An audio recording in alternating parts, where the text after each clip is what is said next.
Muy bien, vamos a empezar estos ejercicios de productividad de economía de segundo de bachillerato.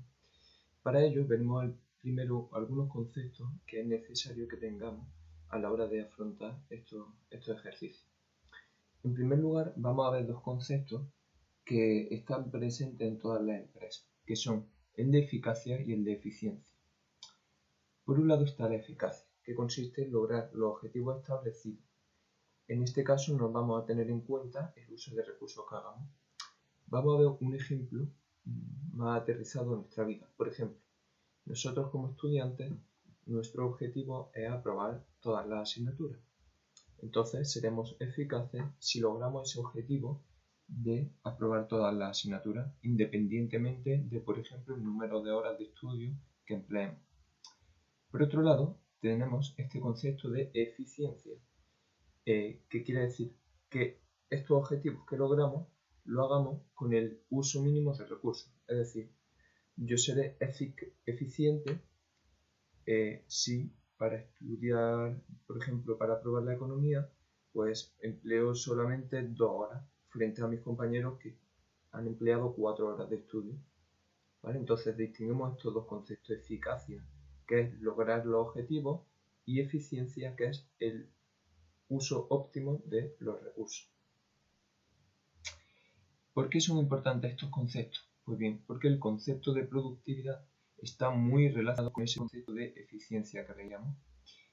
La productividad no es otra cosa que el rendimiento de los factores de producción, es decir, el número de factores que utilizamos por cada unidad de producción.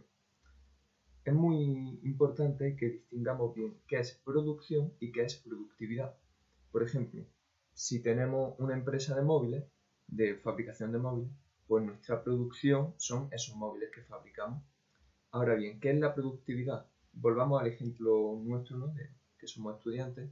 Por ejemplo, nuestra producción no es algo tangible, ¿no? Pero nuestra producción, digamos que es pues el estudio que hacemos, ¿no? Y todos los conocimientos que vamos incorporando en nosotros. ¿Y qué sería la productividad? Pues, por ejemplo, si tú te sientas a estudiar, ¿no? Al final de la tarde te levantas y dices, pues hoy he sido productivo. ¿Por qué? Porque he estado aquí sentado y he aprovechado muy bien el tiempo, entonces he obtenido muchos conocimientos durante el tiempo que he estado sentado. O hay otras tardes en las que te levantas de la silla y dices, pues hoy no he sido nada productivo porque he estado toda la tarde aquí sentado, pero no he hecho nada, me he distraído. ¿Vale? Pues lo vemos así de una forma clara, que la productividad consiste en ver el número de factores que tenemos que utilizar para cada unidad de producción. Por ejemplo, si me tengo que estudiar un tema de historia, seré más productivo si empleo 2 horas para estudiármelo que si empleo 4, ¿no? Porque lo he hecho, digamos, en la mitad del tiempo. Pues bien, este es el concepto de productividad. Ahora bien, la productividad, bueno, se calcula como el cociente entre el volumen de producción y la cantidad de factores utilizados para producir, ¿vale? Aquí vemos este cociente, arriba ponemos la producción obtenida. Por ejemplo, en el caso que hemos puesto de que me tengo que estudiar un tema de historia, pues me he estudiado un tema y factores utilizados, pues 2 horas, ¿no? O un tema y factores utilizados 4 horas, ¿vale? Ahora bien, en la productividad encontramos distintos tipos. Por un lado está la productividad de un factor, ¿vale? Que vemos aquí. Esta productividad hace referencia a la productividad de cada factor individualmente.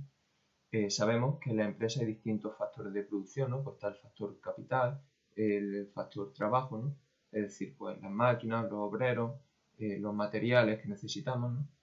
Pues esta productividad, la productividad de un factor, lo que busca analizar es, por ejemplo, si estamos considerando que en una empresa tenemos 2 trabajadores, ¿no? Pues queremos saber cómo de productivos son esos factores, esos trabajadores.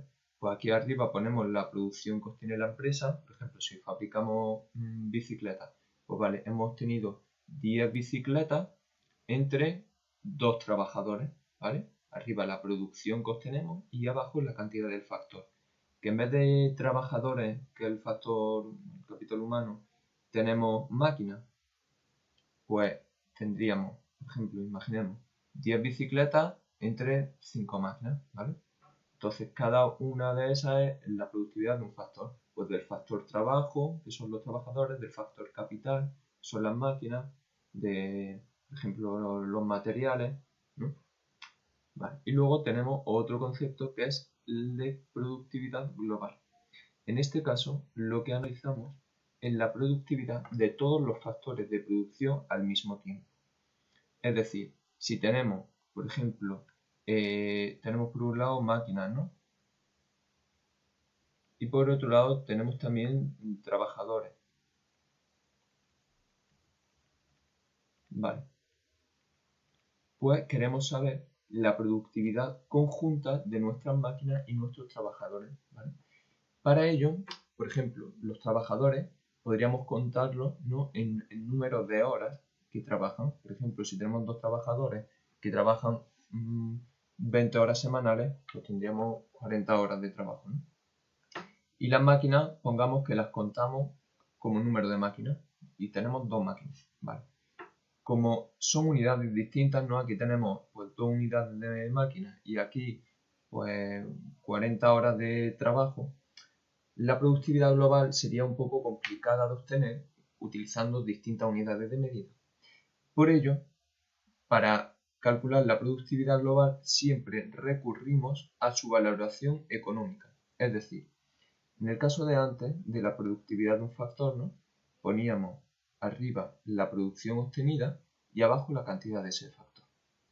Pero aquí lo que hacemos es que, por ejemplo, si hemos obtenido 10 bicicletas, no ponemos aquí las 10 bicicletas, sino el valor de esas bicicletas. Por ejemplo, si cada bicicleta la vendemos a 10 euros, ¿vale? Pues 10 euros por 10 bicicletas serían 100 euros, ¿vale? Pues ponemos aquí 100 euros. El valor de nuestra producción, el valor económico siempre. Y abajo igual, el valor de los factores. Si tenemos 2 máquinas que valen 2.000 euros, pues pondremos aquí 4.000, ¿no? 4.000 euros, que es el valor económico de estas máquinas. Y le sumaríamos, sería eso, el valor de esas máquinas, no sé si hemos dicho 1.000 euros más el valor de los trabajadores. O por ejemplo, si cada trabajador cobra a 10 euros la hora y trabajan en total entre los dos, pues tendríamos 10 por 10, 100, ¿no? 100 euros que son los trabajadores, ¿vale?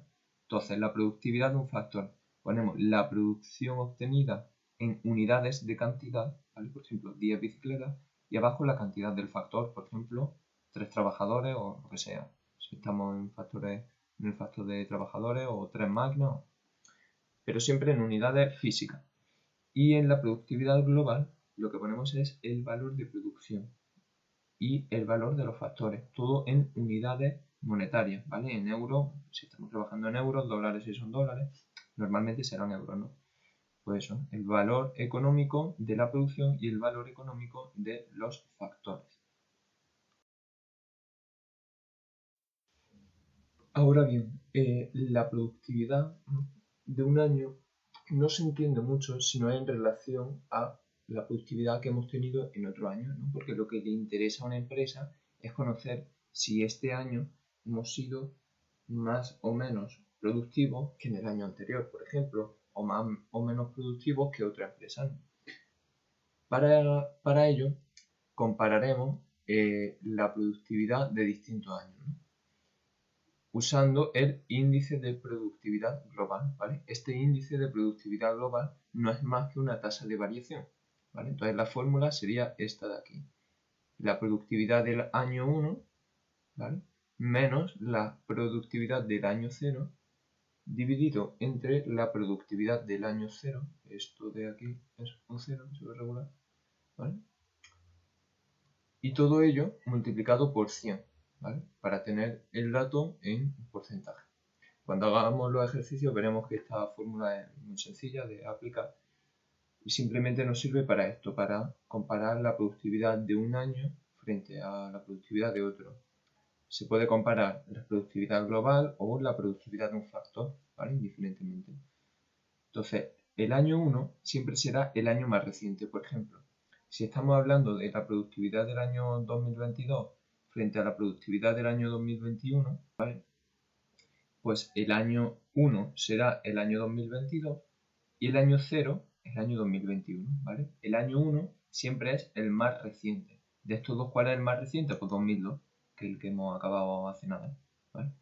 Frente al año 0, que es el más antiguo, digamos, que sería el 2021. Repito, lo multiplicamos por 100 para tener un valor en porcentaje, ¿vale? Si este valor no podría salir positivo o negativo. Por ejemplo, positivo podría ser que saliese pues, un 12%, negativo, pues yo que sé, menos 3%. ¿Qué significan estos valores? Pues bien, si nos sale un dato positivo, quiere decir que nuestra productividad en el año 2022 ha sido un 12% mayor que en el año 2021. Si nos sale un dato negativo, quiere decir que nuestra productividad en el año 2022 ha sido, por ejemplo, un 3% menor que en el año 2021. Ya veremos en los ejercicios que todas las fórmulas hasta ahora vistas son muy simples, siempre son las mismas y simplemente es tener claro lo que nos están pidiendo y los datos que tenemos para ello. Y tener claras las fórmulas para aplicarlas, pero veremos que no tiene ninguna complicación.